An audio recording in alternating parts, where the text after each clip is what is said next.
Our feeling is that AML falls behind other blood cancers. We feel that we haven't seen the medical advances in research that other areas have had, and so this means we've got less new and innovative targeted therapies for this patient population. And I think this has probably had a knock-on effect that we actually have less patient services available for this patient population. There is a feeling that across the community, I think, that AML lags behind a bit.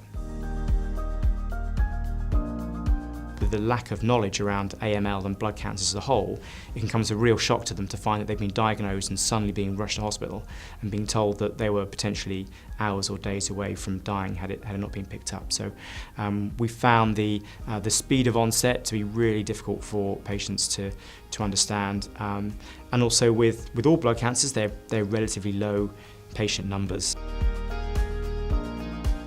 Compared to other cancers where you may get a diagnosis, go home, do some online investigation, and it might be 2 to 3 weeks before you have to go to your next appointment.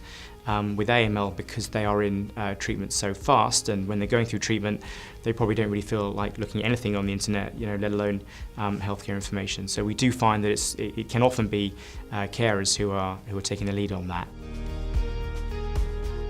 I think from our perspective, the two best sources of support for patients, firstly is having a specific named healthcare professional to look after your care.